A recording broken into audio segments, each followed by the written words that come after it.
say hello and welcome to Veckans Band Metal Radio. And you tell who you are and which band you play with. All right.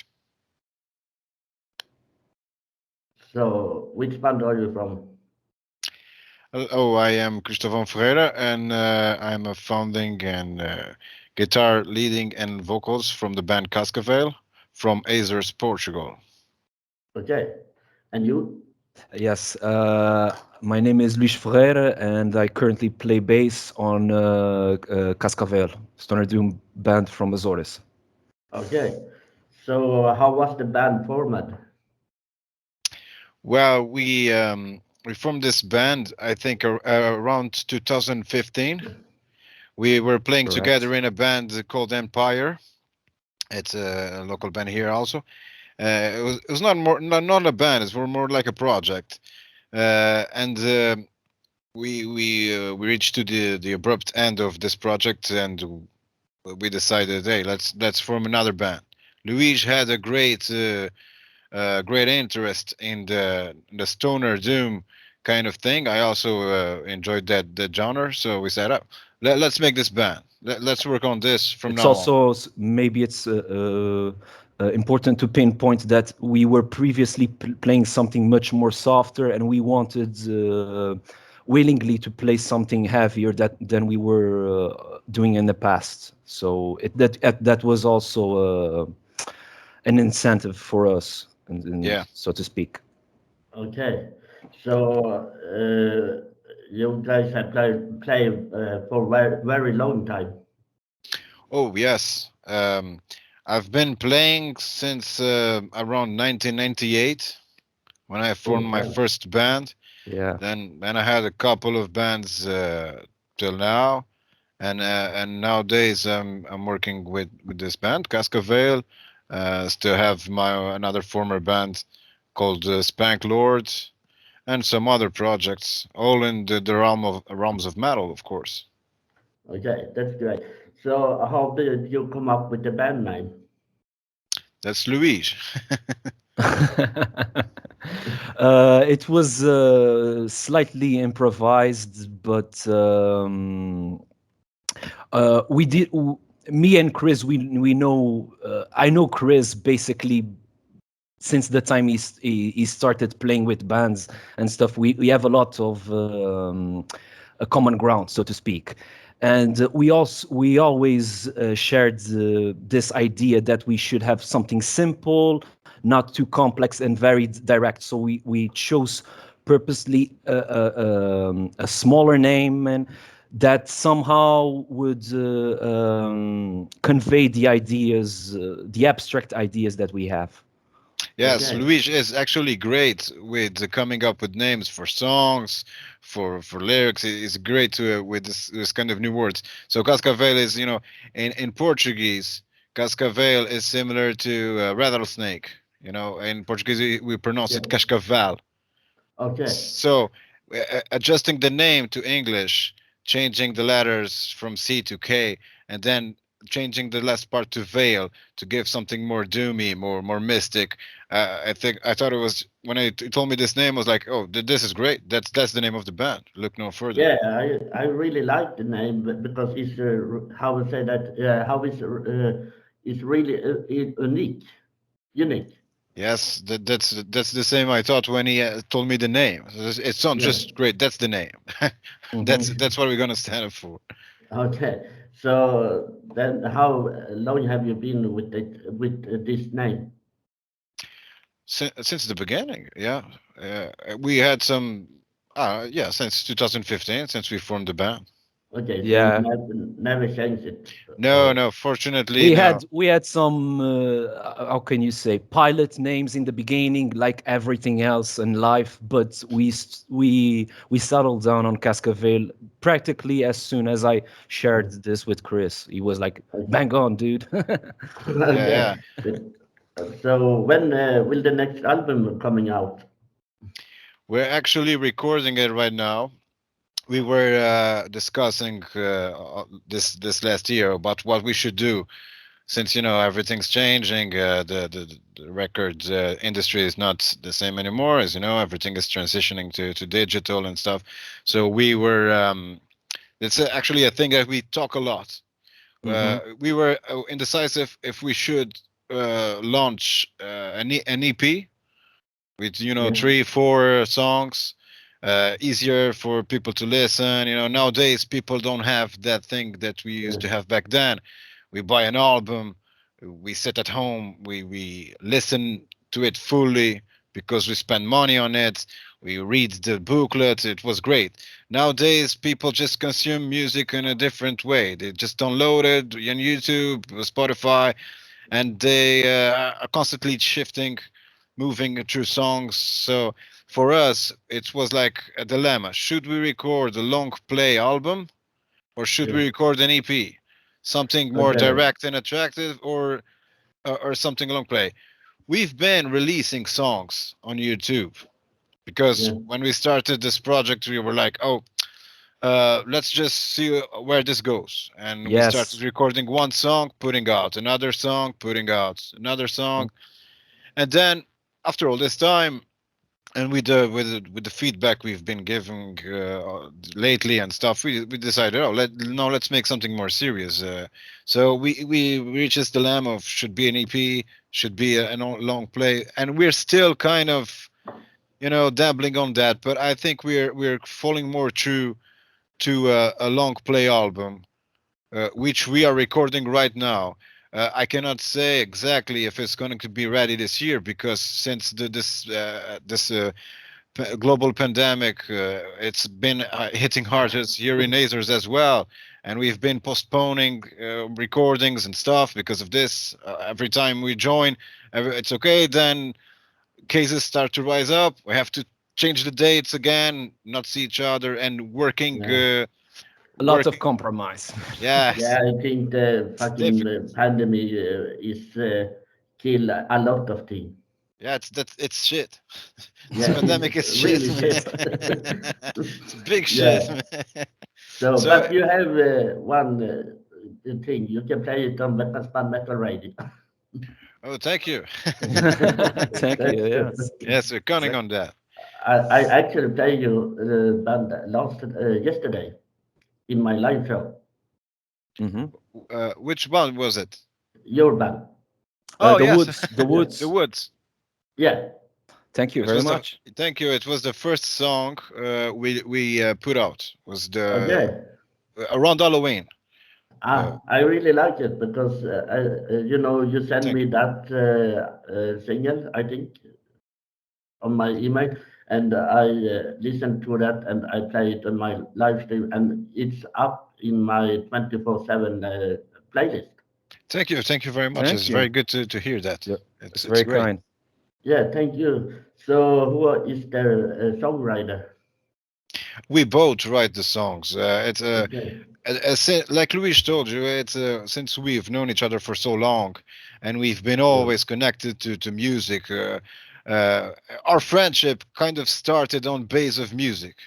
We started. Yes, when I met Chris, he already had like one or two bands, or had been in one or two bands at least. Okay. So yeah, but we were kids and in high school at that time, and we started talking about bands. That's how we became friends. We just hit it off like that. So after all these years, we kind of have the same ideas and how we want to polish a song, and how we want to what kind of song we want to make. So lyrically, writing the songs, we do it together. It's like we're like a beehive mind, I start a phrase, he ends it, or if we do something it's not right, the other one's already saying, hey, this is not good, man, this is off. Okay.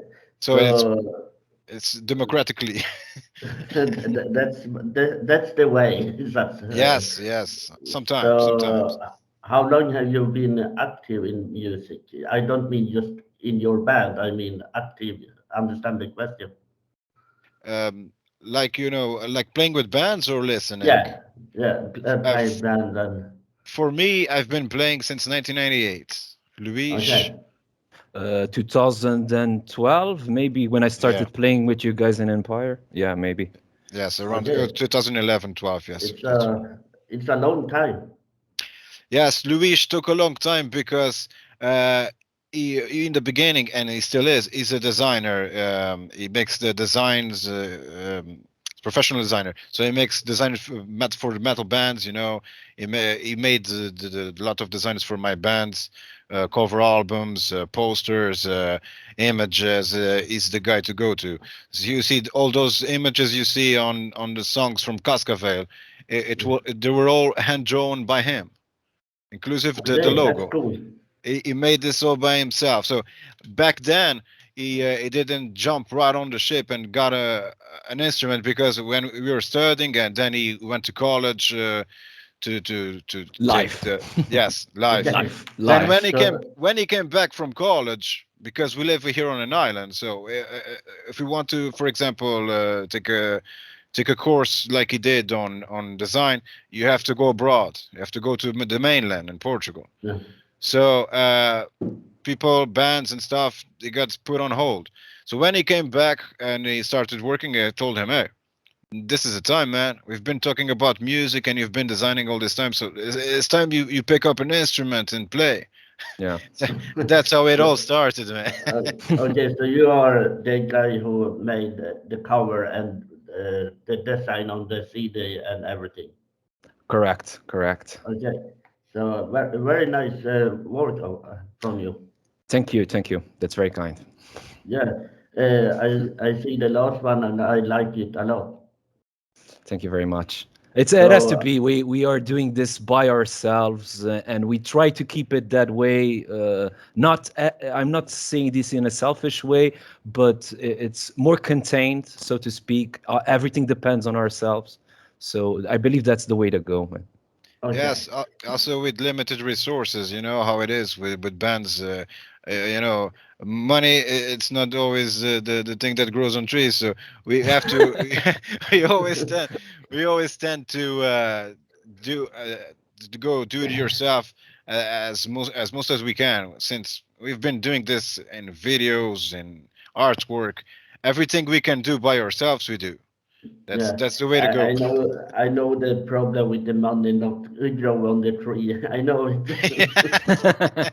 So Yes. so how important is your music for you? Yes. Well, it has a, it's a great impact in my life. I can say I've been moving mountains because of music, and spending a lot of money too. The money problem. So what do you say you band about 5 years? Yeah, I can go, Luis. How do I see this band in 5 years, man? Yeah. Uh, to be honest, man, when we started doing this with Chris, and like he said, we didn't have like any intentions. At least in the very beginning, we didn't have any ambitions of putting like a physical stuff, because as he described it, the whole paradox of how we consume music nowadays. But I had the impression when I talked with Chris, man, dude, this will be like two guys from the island to see us live, man. If we manage to put this into a live act. Come on, three guys. We need the sound engineers. Three guys. Yes, okay. The sound engineer, also three guys. That being said, I don't know. I like to think, and I believe Chris also believes in this. What I'm about to say, we like to take things in very small baby steps, like he said, we're focusing on making the physical album, and we'll see how it goes beyond that, man. Also, Okay. also, I like to add that I hope to see us playing live also, because it's this band started as a project, and now we can say this. We've added another member to our band, another guitar player, Rick Late. Correct. He joined us around I don't know, September, October last year. I think he was a great addition. He enjoys this kind of genre, which is difficult in this island. You know, all the metal bands here tend more towards new metal or towards black death, more death, more to the more heavier side, maybe metalcore. It's why they have so this kind of you know specific genres like stoner doom and stuff. It's not many people listen to this in here. And this guy out of nothing, they just reached us. He saw an interview of Luigi, and he reaches and, hey, you guys need a guitar player. I have fuzz and I have delay. I can join you guys. We were like, okay, because after all, we want to make this, we want to put this show on the road. We want to get out of studio, and we want to play live. Yeah. So I we can said understand. we had a meeting with this guy, and was like, oh, I think this guy he was really really on top with our ideals and our ways of working, and we are working with him right now on the new songs. It's been great. So I hope in 5 years at least we're playing live. That's one of the goals, right? Yes, yes, exactly. Have you not played live yet, or? Unfortunately, no, because Okay. when we founded this band in 2015, we tried to we rehearsed with another members from our previous band. We were trying to see if we could put this forward, but things didn't went that way. We went back to studio. Me and Luis started recording, scouting people around to see who could be, potentially uh, a player to join us, to play someone to play with us. We've been scouring the musicians here, but as I told you, it's difficult to find people who enjoy this kind of music, this kind of genre. So yeah. Okay. It's not very easy to find Not very like-minded easy. people. I can understand it's hard to get a gig or something like that. Exactly. So, what makes your band different from the other bands? I believe Chris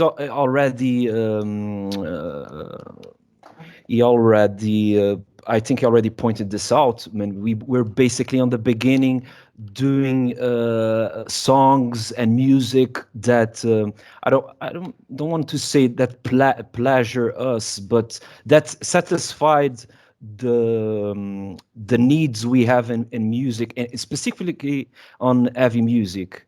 It was because we could not expect anyone here on our islands, on our zone, to make this kind of music. So we were like, fuck it, if nobody does this, we should do it maybe. And kind of started like Yes. that, man.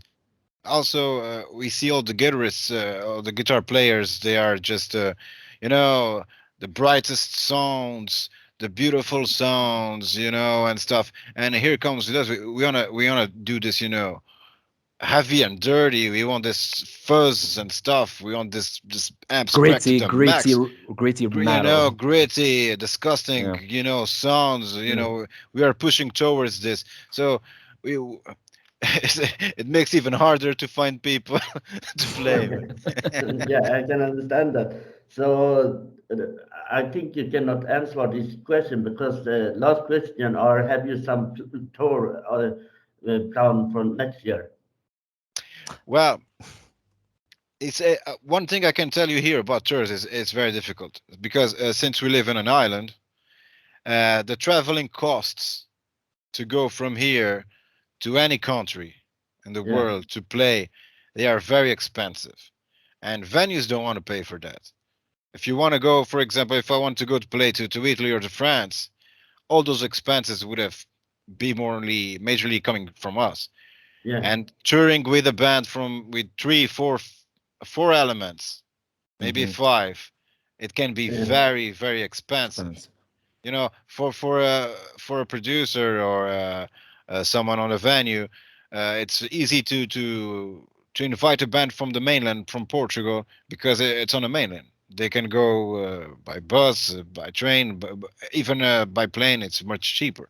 But here in Azores, to get from Azores to mainland or any part of the world is very expensive. The flight costs. So making a tour, it's not impossible, but for us at least now it's out of reach. Okay. This time. So that was my last question, but did you want to say anything to everyone who want to listen and see this interview? Well, first and foremost, I want to thank you, Zed, for inviting us here to your program. I think you're doing a great job. We love this kind of things. We don't do much interviews because I'm talking to on my behalf. It's not my thing really, but when I saw what you're doing, I was like, oh, this is